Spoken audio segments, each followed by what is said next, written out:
slightly different.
All right, let's pull the slide.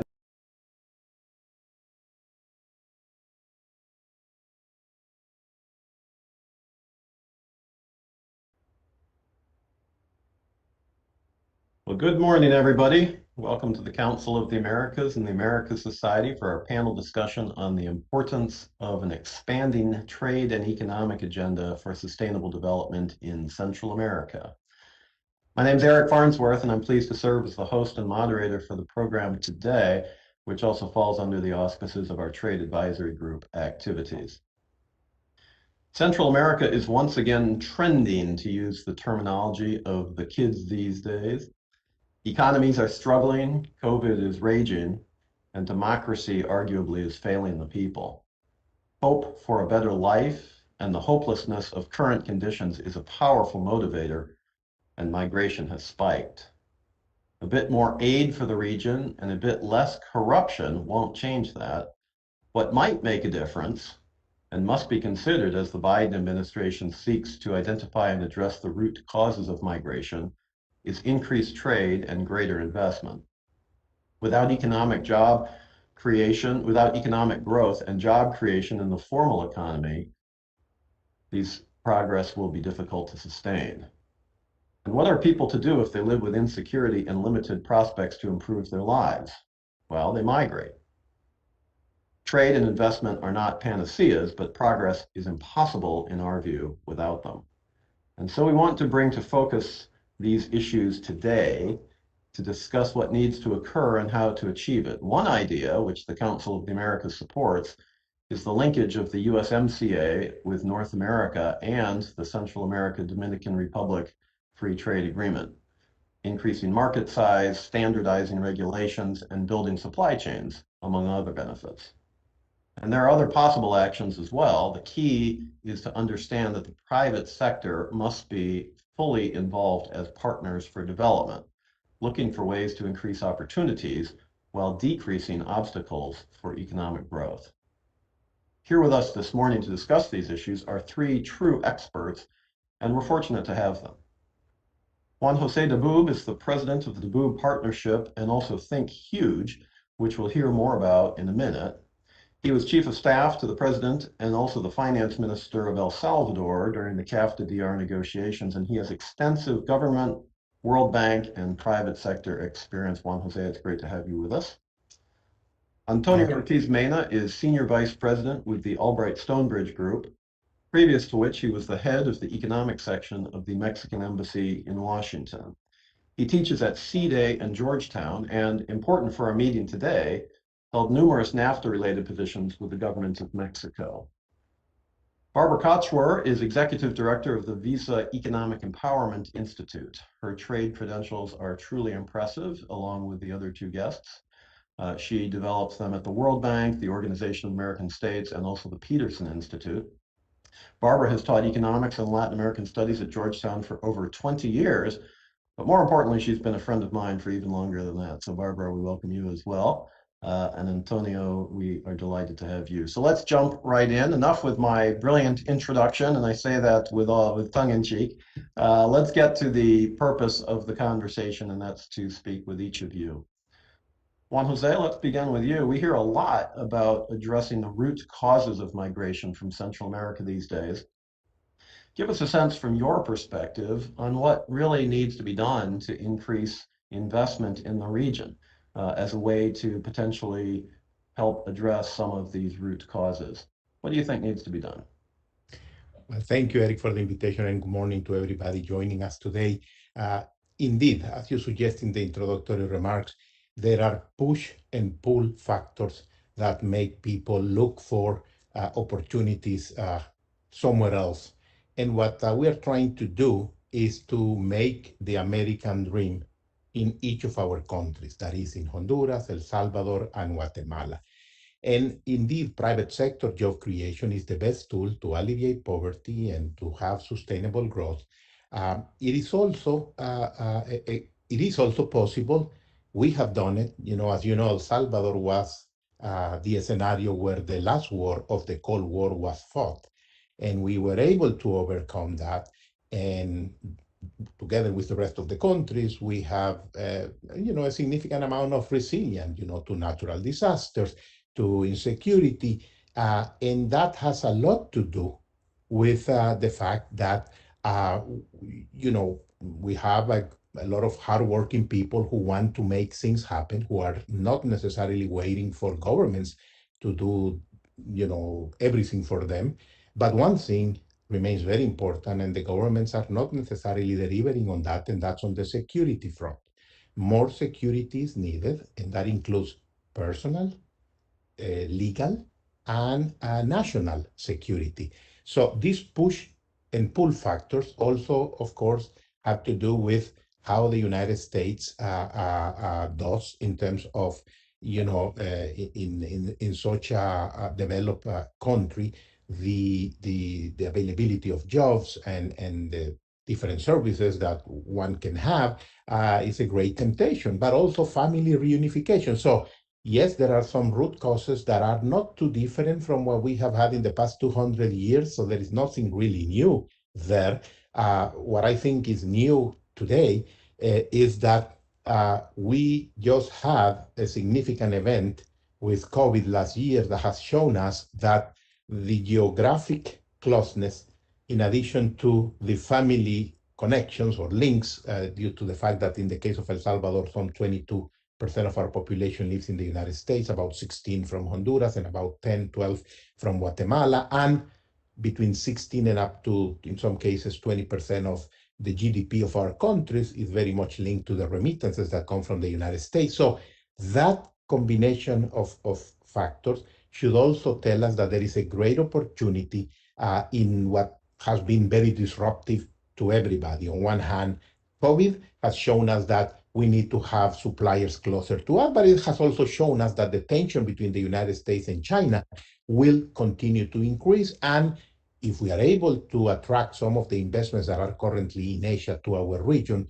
we will be able to create those job opportunities that we have mentioned. I like to share with you that what we are doing at HUGE, which stands for Honduras, US, Guatemala, and El Salvador, is a group of leaders from the private sector who are not trying to change the countries per se, but rather induce change by virtue of very specific investments that need to take place in order to help our countries become more competitive and therefore grasp the opportunities of this new dynamic that I was describing before. We have top companies and entrepreneurs from the four countries that are working towards attracting investments in all the way from nearshoring activities that can be brought to the region to investments in infrastructure. And let me just give you one number, which I'm sure we are all familiar with, and that is that the Northern Triangle countries, with respect to the United States, are in a very good position in terms of trade conditions. With China, the U.S. has a deficit of, anywhere between 350, $400 billion. With Vietnam, about 60 billion. With Honduras, Guatemala, and El Salvador is $5 billion positive. So that will tell you that there is a great opportunity that we need to capitalize on, and that's what we are trying to accomplish. I want to thank you for getting us going so well, and I also want to compliment you for the clever acronym HUGE. I'm not sure I could have come up with that one, although maybe you can work on Gigante for the next one. That will be even more impressive if you can do that. I'm teasing you, of course, but this was fantastic, and you mentioned several things. I want to bring Barbara into the conversation. Juan Jose mentioned security. He mentioned all kinds of things that we don't normally talk about in the investor calculus. Barbara, you've been an academic, you are an academic, but you've also been in the private sector where you are now. You've been in government. Tell us, how do investors look at some of these issues right now? I mean, if you were, for example, with a company like Visa or another company, how would you be viewing Central America right now in terms of opportunities and obstacles for investment? And is this, as of right now, a region that investors should be taking a serious look at, and why? Well, sure. Thanks, Eric, and thanks so much for the invitation at this very interesting panel. I think that, one of the points that Juan made, that this is an opportunity for Central America to look at investment. I mean, things have been changing so rapidly with, so many trends, increases in technological advancement, and also shifts in the supply chain, and particularly with the pandemic. It's a really interesting moment. And of course, there are really big challenges in Central America, and security is a big one. And of course, that's important for investors. Investors want to make sure that their people are protected, and they also want to make sure that their investments are protected. And so, this is actually one of the reasons, and not to be too academic, but that things like having a U.S. DR Central America trade agreement is so important, because it does give a certain amount of protection to the investment. And that gives a certain amount of continuity and ability for investors to expect that their relationships are going to continue, and ongoing dialogue is really important. And so I congratulate you for focusing on trade as an important component in the U.S. Central America relationship. And that said, I think that there's room for upgrading, and you've made that point, Eric, in a recent op-ed and in other pieces. And I think that this is a really good time to think about that, particularly with the challenges that the COVID pandemic has presented and the increase in digitization. I think it's time to think about a digital agenda for Central America that includes some sort of upgrading of the trade agreement to bring it into modern times. When we used to look at services trade, for example, and there's been a tremendous amount of goods trade with Central America, and there have been developments of regional value chains that are quite important. And a lot of these are based on services and sort of the free flow of data. And I think that that isn't always taken into account as much as it needs to be. And I also think that sort of the surrounding economy and ecosystem in Central America has a lot of potential, but still needs a lot of improvement. One way to start that discussion could be by thinking about adopting some of the digital trade provisions that you see in the USMCA. And the USMCA has kind of raised the bar for commitments on digital trade and financial services. in a way that traditional trade agreements don't have. And this is, kind of a vanguard. There are so many discussions about bringing e-commerce and digital trade into the international trading system. And so countries that manage to do that early are really going to be on the forefront and have quite a bit of advantage in terms of attracting high quality investment. And so, the USMCA goes even further than the CPTPP, which is seen by some as um, not maybe the gold standard such as the DEA or the DEPA, but a pretty solid basis for detailed protections for the free flow of data, prohibitions on data localization, including for financial services. I think, I would make the point that looking to expand the provisions to services, to financial services, and to really think about safeguarding the free flow of data in order to also undergird a burgeoning fintech sector in Central America that I think maybe people don't talk so much about when we're talking about opportunities and issues in Central America. There are quite a few smaller companies that are starting up that are trying to help Central Americans overcome some of the pain points that they see in paying and being paid, um, which is really important for particularly small businesses. And we know that the PYME and MIPYME sector in Central America is burgeoning, is really important to communities as well as to individuals and to economic growth. And so anything that can be done to really support those businesses. And I'll just finish my point by saying that we did a survey through the Visa Economic Empowerment Institute of thousands of firms in five kind of representative countries. And we found that across the board in all geographic locations, the small businesses that we surveyed expressed a marked preference for assistance in digitization over even loans and grants. And I think that that is important and we should pay attention to that. I think those are critically important points. And as you're talking, I was thinking to myself, remember the state of digital at the beginning of this century when CAFTA-DR was first passed, right? But those are that's the framework that we're dealing under with the region. And it was the same, thing in terms of NAFTA, which was even, worse based on its earlier passage. So this is a huge area of opportunity, and I want to congratulate you and thank you for bringing that into the conversation. The other thing that you mentioned, or another thing that you mentioned that particularly struck me was the idea that trade brings certainty and rule of law. And one of the things we hear over and over and over again, particularly based in Washington, is the need to upgrade rule of law in Central America. It's really difficult to do that from outside the region. It's certainly impossible to impose rule of law from Washington, not that we would even want to do that, but it's not even possible. But one way to impact these issues is through the trade agenda, where Washington certainly is a party to it. So we do have a stake in that process. And that's something that I want to explore with Antonio. Antonio, you've been a trade negotiator for the government of Mexico. You've followed the NAFTA USMCA literally from the beginning. You're an expert on these and other issues. I want to bring you in and ask you just a general question. How does the trade agenda help in regional development? I mean, I know it's a general question, but the reason why I'm raising it is because we hear about aid, we hear about remittances, we hear about all these things at the official level. We don't hear about trade.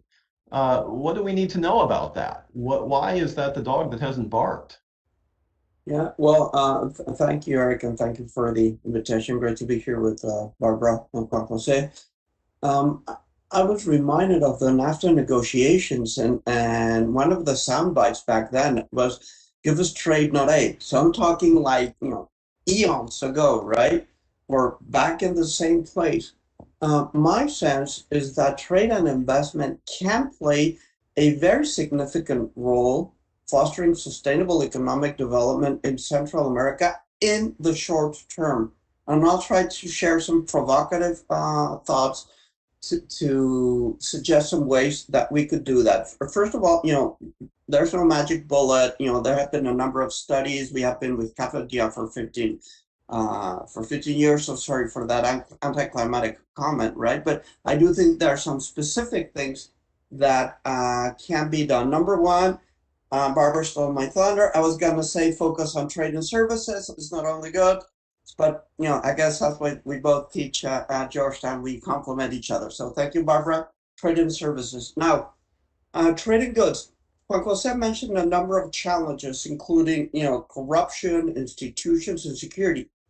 To be frank, I don't think that will change in the short term, maybe not in the medium term. So given the current situation, what could we do? So here are some specific ideas. Number one, to make sure that the US is very careful with its use of unfair trade practices arsenal, right? What does Honduras and Salvador export? And Guatemala. So a lot of apparel, fruits, coffee, El Salvador sugar, which is also political radioactive in the US. So a specific idea would be to see if the US could somehow be more careful in its use of ADCVD policies or threats thereof, because if you do not have secure market access to the US, then you will not get a lot of investment and production in Central America. A second and related idea would be, how about providing aid by the US in the US, not in Central America? I'm talking about the famous TAA, Trade Adjustment Assistance. So protectionism a lot of times is a substitute for the lack of trade adjustment assistance that's provided in an adequate and timely manner. So why not focus more on what the US can do in the US regarding trade adjustment assistance, and try to get away from protectionism and provide some certainty for market access for exports from El Salvador, Honduras, and Guatemala to the US. A third idea would be to see, and I don't want to sound like a central planner, but what the US government can purchase in terms of large federal government purchases. I don't know if even the US Armed Forces for apparel or for food or for coffee in the short term, because that would create a great deal of demand and might help improve conditions on the ground.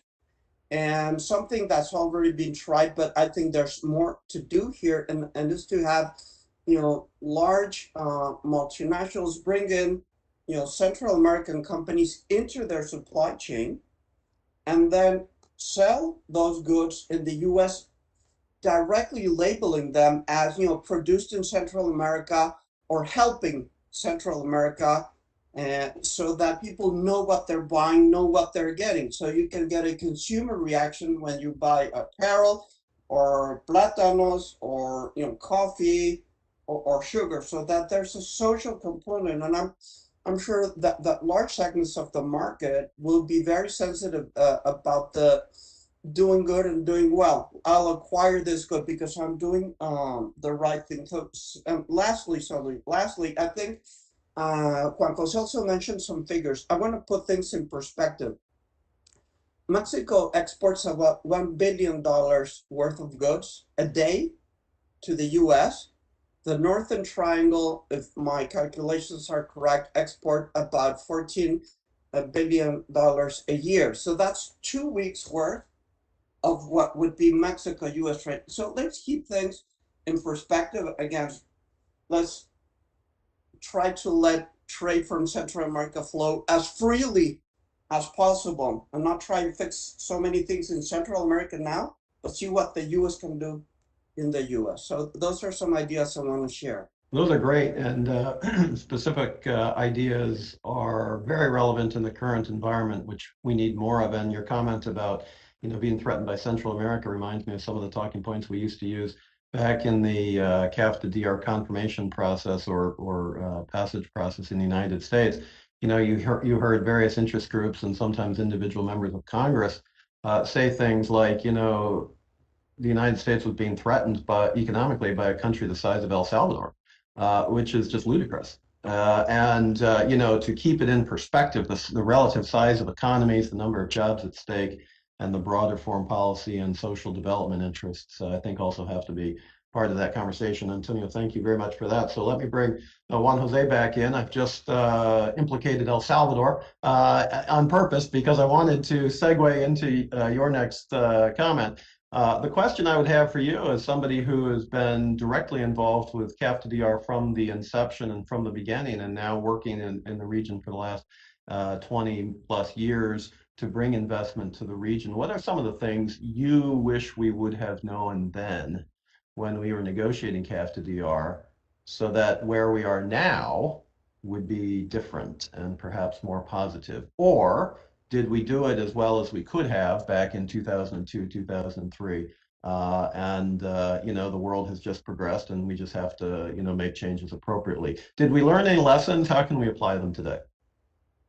Yeah, I think we learned at least two lessons. One is that it is possible to get in that particular scenario several very different countries, because even though we are very close to each other, we have a Nicaragua in the neighborhood, we have a Costa Rica in the neighborhood, and then we have, from the agricultural perspective, some very important interest in some of the other countries. And so even though our countries are relatively small, there are differences between the different sectors, and yet we were able, and we had to work very hard, Bob selling on one side, I was helping on the other side a lot, to get sort of everybody under the tent and reach an agreement.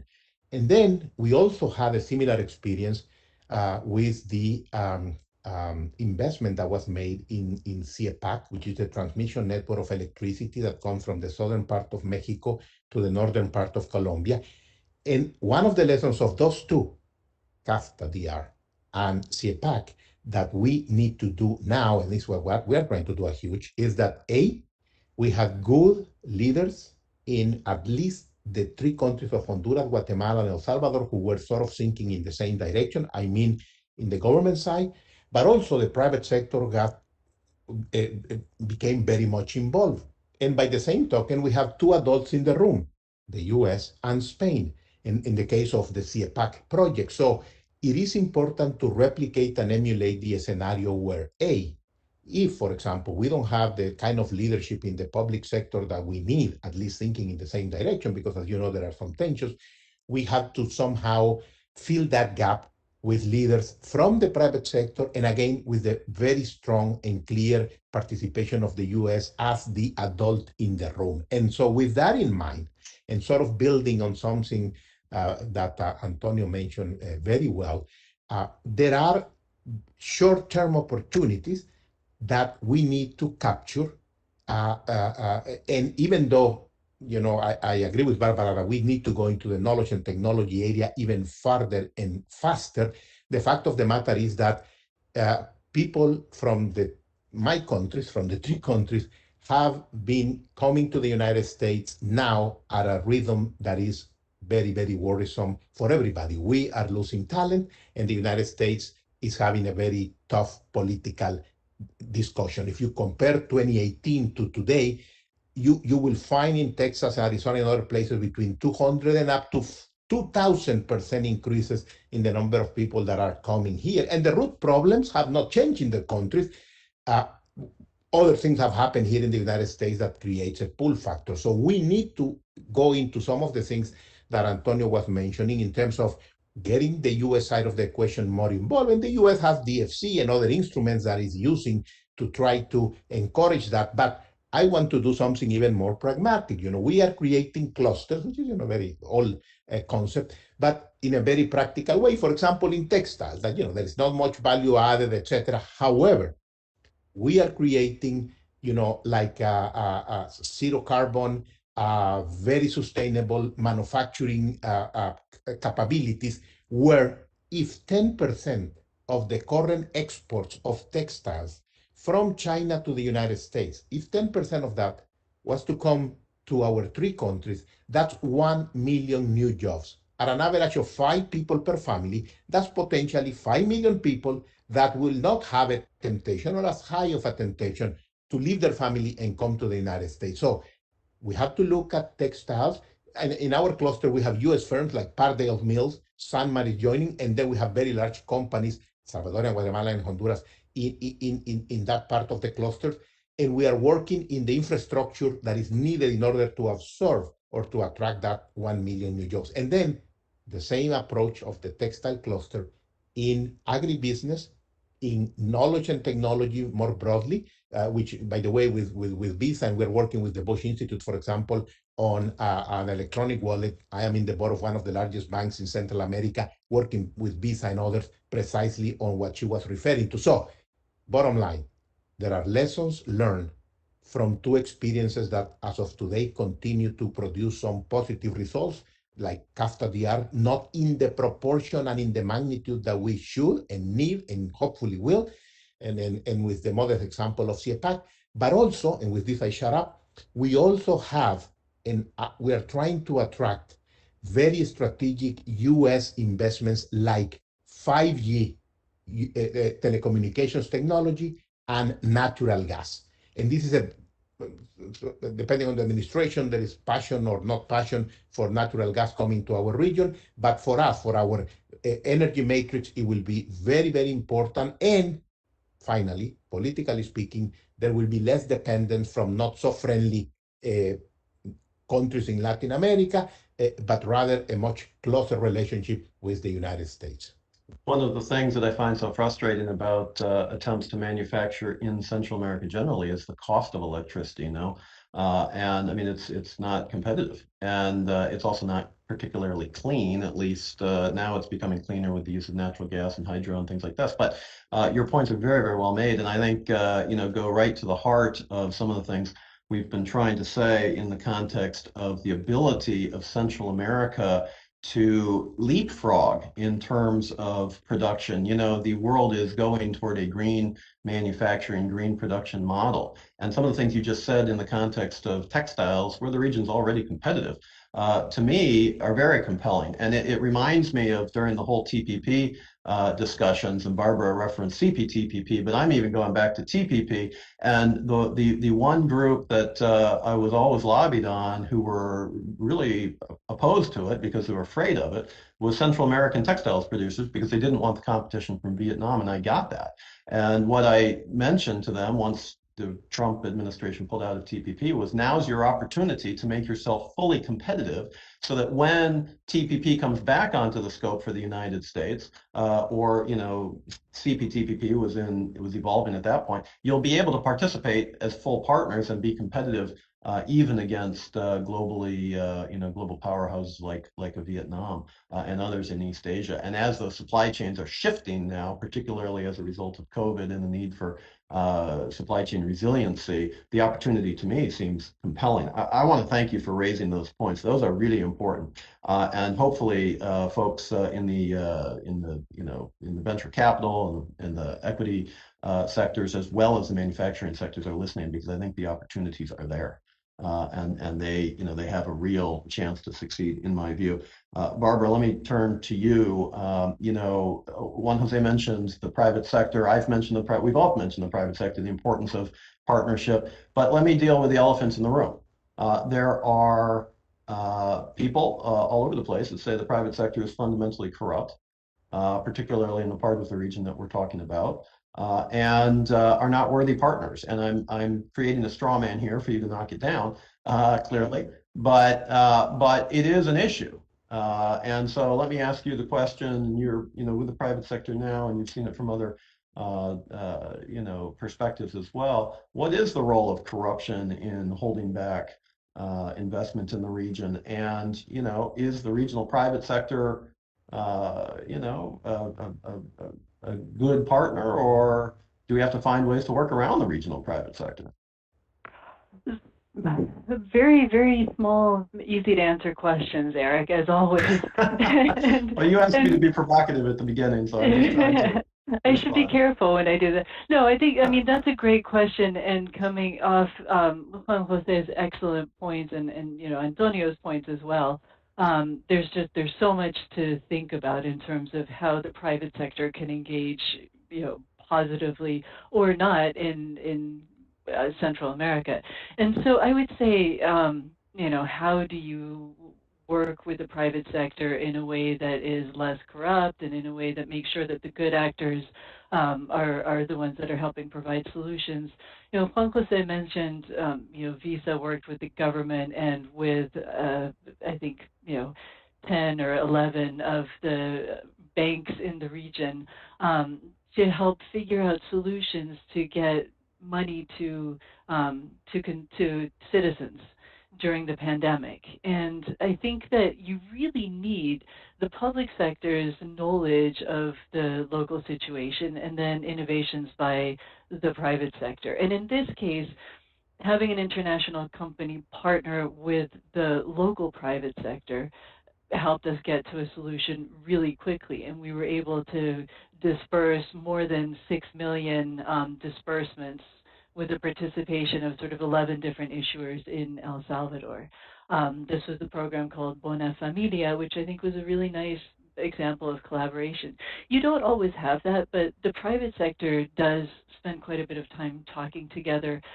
There are ways to track which companies are doing well and which companies are doing good.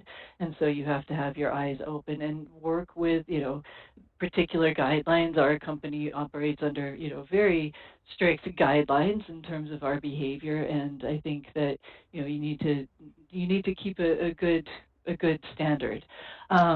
It's not always easy. But I would say, and Juan Jose, I really appreciate the difficulty, and I don't want to sound as though I'm ignoring some of the realities when I keep focusing on digitization. And I understand also the difficulty with electricity, and so I just really worry. We are in a digital age, and we're seeing increasing inequality in digital divide, as the kids call it, Eric, both within countries and among countries. And I think it's really important that we not allow that to exacerbate in Central America. And here, remember when the CAFTA was being negotiated and we had these national action plans that were worked on by national governments, by the U.S. aid agencies, by international organizations, and in strong consultation with the private sector. This seems like a tool that maybe is worth taking up again and thinking about what it would take to help digitize in Central America. And I'm not just saying this because I work at Visa.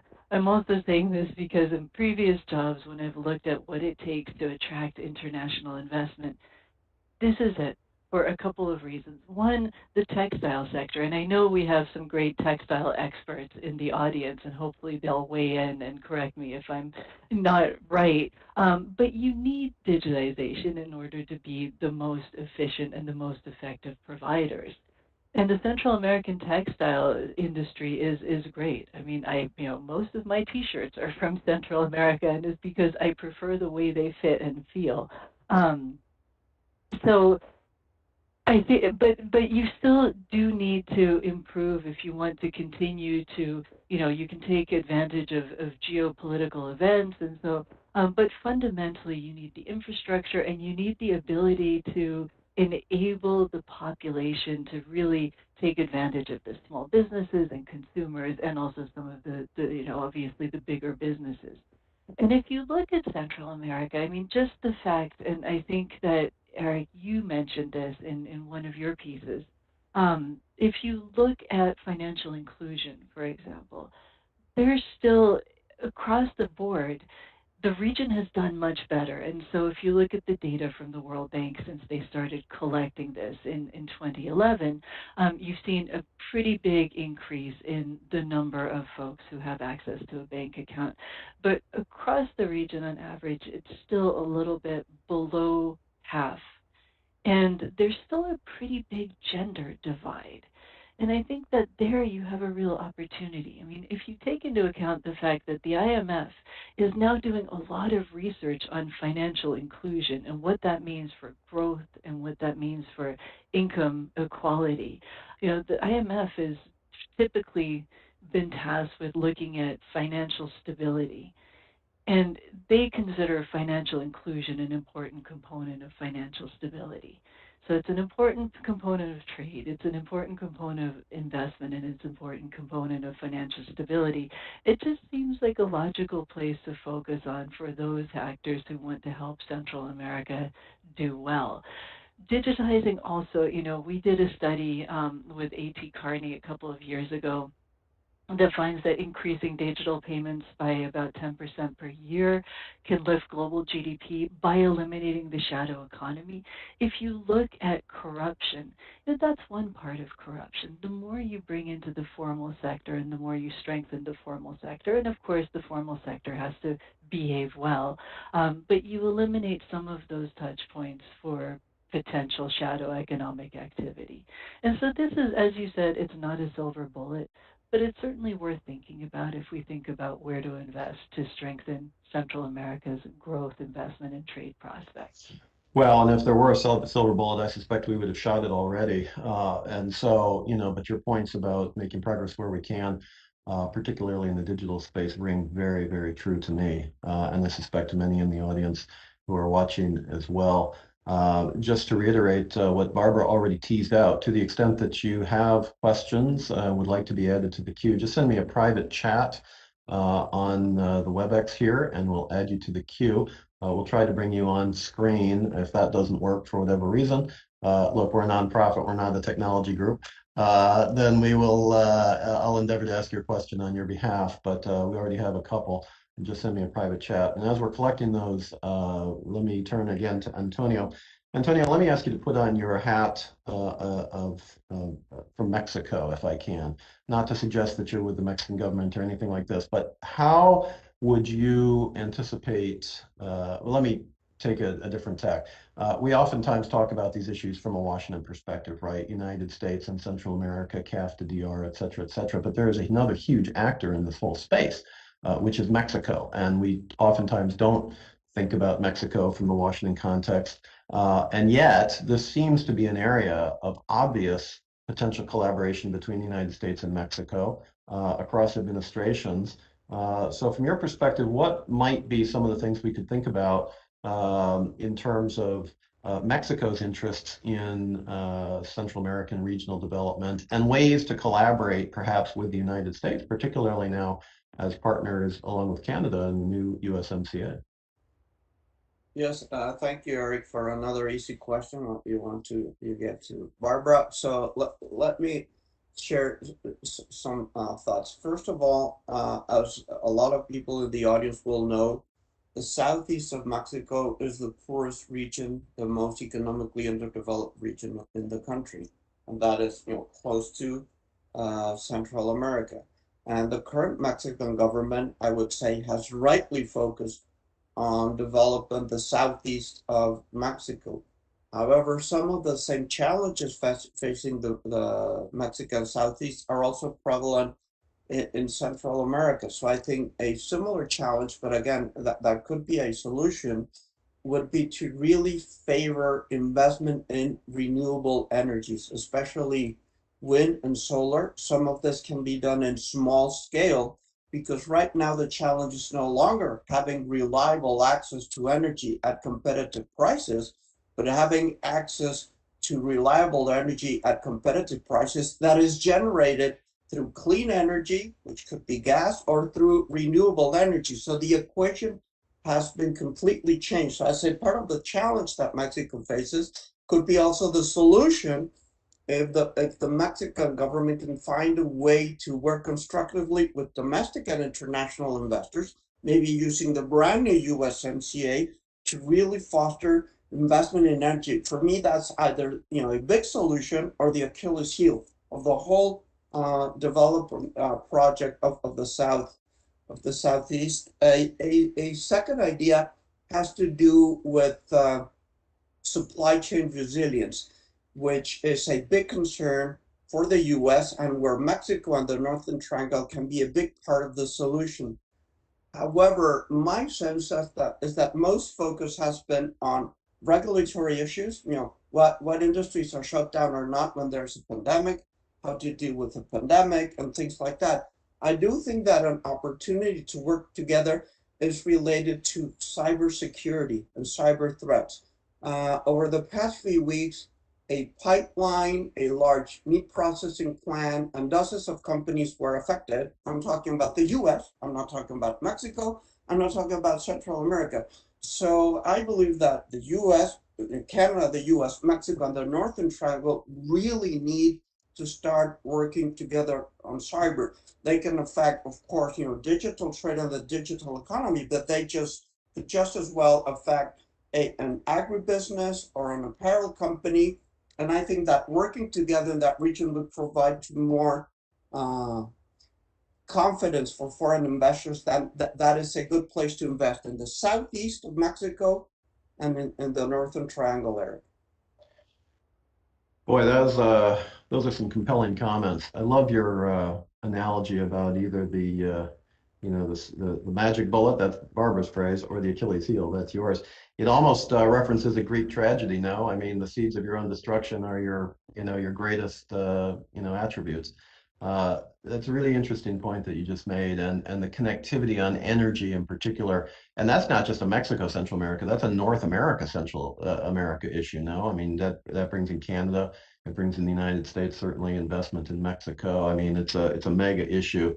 And I hope people are listening to your comments. I certainly am. Well done, well spoken.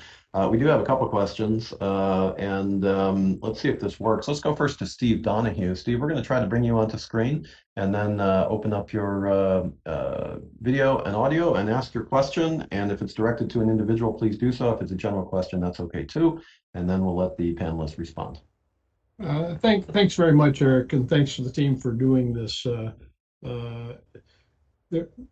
We ought to be doing better with our neighbors in Central America than we are, and there are a lot of reasons for that, but I appreciate the interest that the panel is showing and the ideas that have been floated. I guess one stick in the mud of many, I guess, is Nicaragua, and how you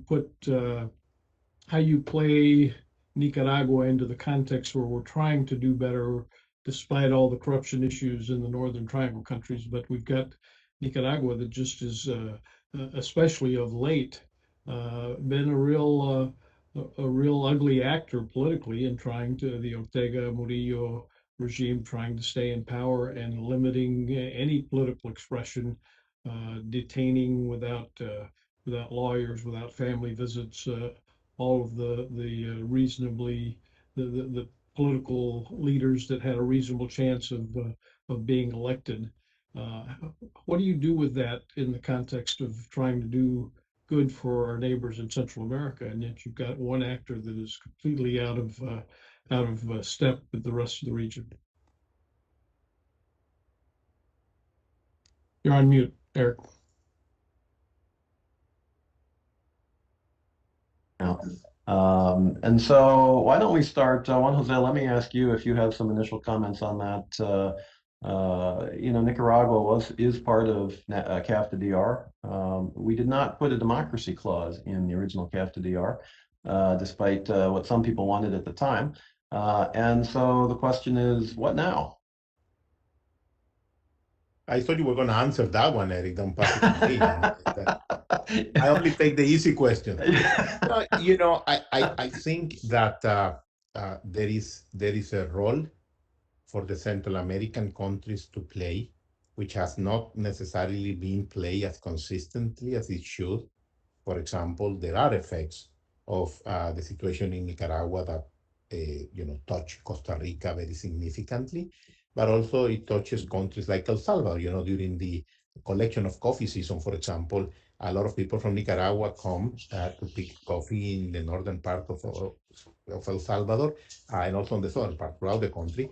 And so there are very clear relationships and a need for a much more stable situation there. Having said that, it just happens that also, Nicaragua is very safe for people in general because not the rule of law per se, but personal safety more than, for example, in Honduras or El Salvador.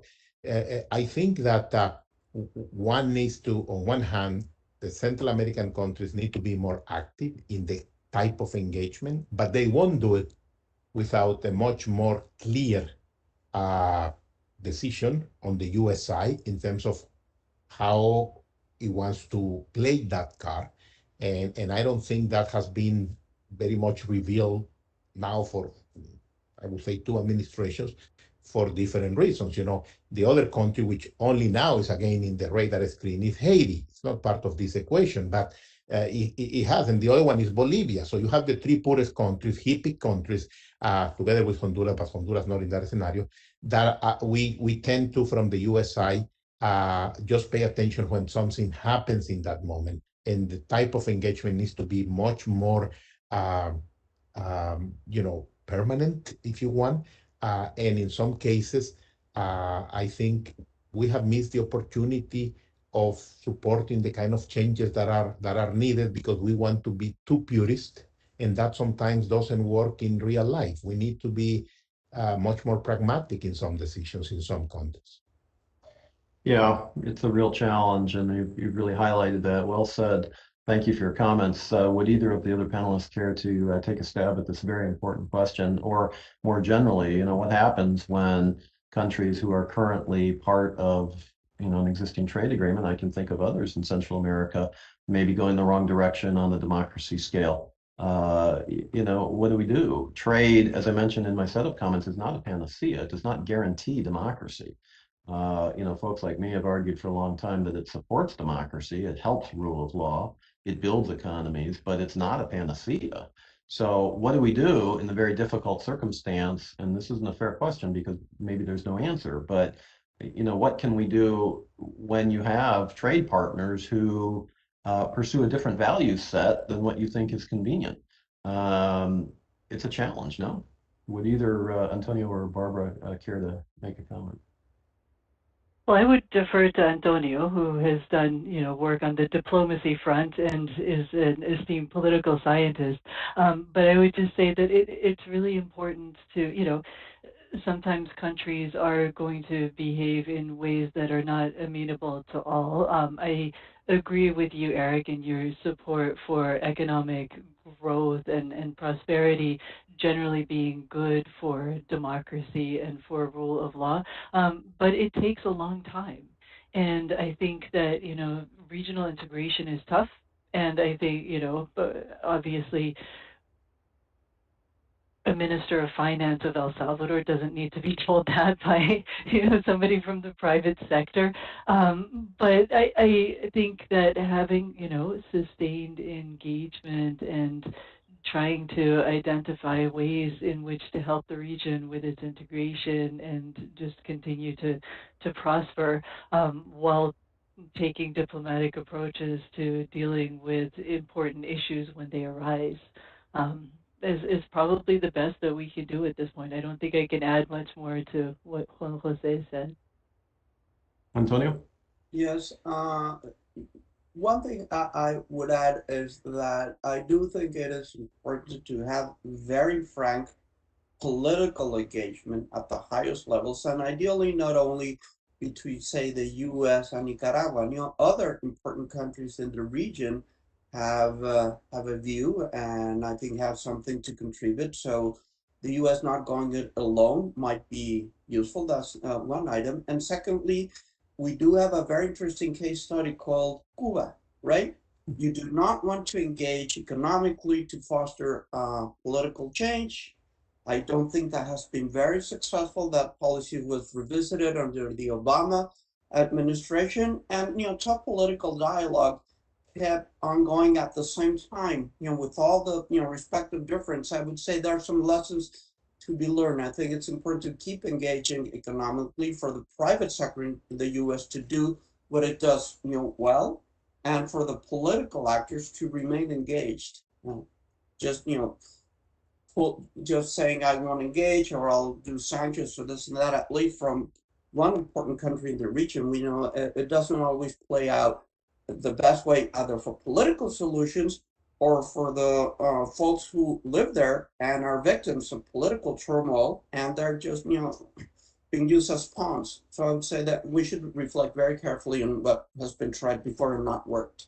Yeah, I mean, history does teach lessons for sure. And, the thing that all three of you have said, and I fully concur with, is, there are other countries in Central America in particular that are perhaps even more impacted by Nicaragua's democratic deterioration than the United States. I mean, for us, it's a bit of a, foreign policy issue. There's history there. There's all kinds of things. But direct interest is arguably quite limited that the United States has with reference to Nicaragua. Not so Costa Rica, Honduras, El Salvador. Not so, some of the countries that are faced with migration challenges from Nicaragua that the United States does not at this point face. And so the idea of a greater regional consensus to address these issues meaningfully, I think, is a very well made, suggestion, and certainly one that I would concur with. We don't have a lot of additional time, and I don't see, I had one other person in the queue, but it looks like they've left the conversation. So we only have a couple more minutes. So let me give over to each of you the opportunity for a final comment, if you care to make one, concerning the importance of the economic and trade agenda for Central America. If you care to make a comment about the advisability or not of linking USMCA and CAFTA-DR, feel free to do that as well, or take the final comment in the direction of your choosing. That's your prerogative. Let's go in reverse order. We'll start with Antonio, we'll go to Barbara, and we'll end up with Juan Jose. Thank you, Eric. So in terms of linking the agreements, I was revisiting NAFTA, and actually NAFTA had an accession clause, Barbara should know this, whereby any country or group of countries could join NAFTA. I don't think that was used a whole lot. I could have missed it, but I don't see an accession clause in the USMCA. I'm being honest, I just don't see it. And I just think it's just too politically and technically complicated at this point, and with no TP, etc. I just don't think it would be the best idea to spend a lot of political and bureaucratic capital there. My invitation would be to see how there could be more ongoing and sustained engagement between, say, not-for-profits like a council and Central American issues for the private sector, so that it is not crisis-led, right? There's a drama, what can we do right now? Parachute in and out. And one idea is through public-private partnerships. I think that governments come and go, but the private sector is more steady, more stable. So I think that the more we can develop private sector partnerships, the better it will be to keep generating these opportunities of trade and investment, rather than having a convenience from trade officials. With all due respect to them, I was one of them, right? We come and go, right? The private sector stays. So I think the private sector has a very big role to play here. Thanks, Antonio. Barbara? Antonio, we're glad you're still around to give such wisdom. I would say, I agree with Antonio about the political difficulty of negotiating a NAFTA for CAFTA. I would point towards the East as an example. Australia and Singapore negotiated a free trade agreement in 2003, and then last year upgraded that with a digital economy agreement. So putting in place some provisions that reflect the modern economy. Something like that could be done in a more pragmatic way in CAFTA. Yep, I think pragmatism is the word of the day for sure. Juan Jose, we're going to give you the last word before we conclude. Thank you. I think the main role that governments should play is provide security. And then I think that the private sector in our 4 countries of Honduras, the US, Guatemala, and El Salvador have existed for 200 years and will be here hopefully the next 200 years in many different businesses, in technology, in textiles, in coffee, in sugar, or whatever we invent. And so we need to have that relationship with the strongest partner. Yes, there are some bad apples in that universe, but those are the exception and not the rule.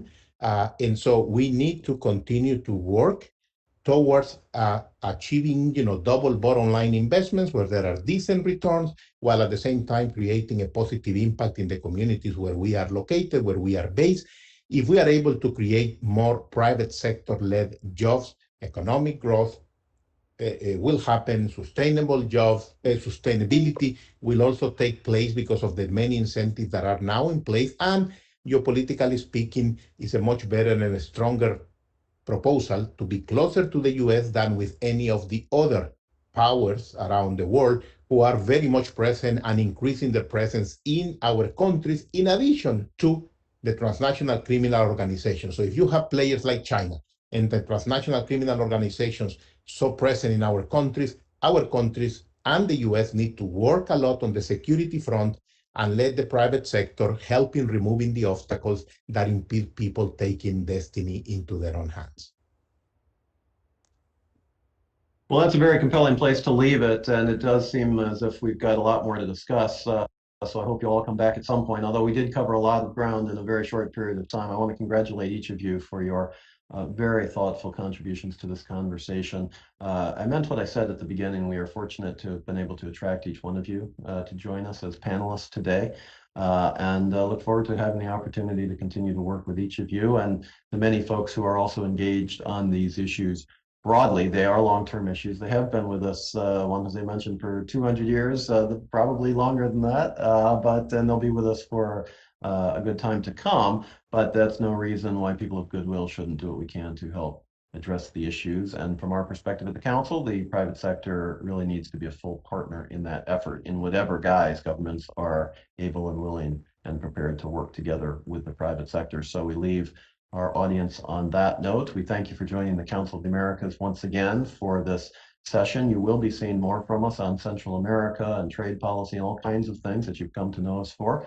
And we look forward to seeing you again, hopefully in person before too long, and certainly after Labor Day if the Delta variant doesn't explode meaningfully. And so on that note, let me just encourage all of us, if you haven't already, get yourself vaccinated. We want to see you in person. This will conclude our program today. Thanks again for joining us, and we will see you again very soon. Have a terrific rest of your day.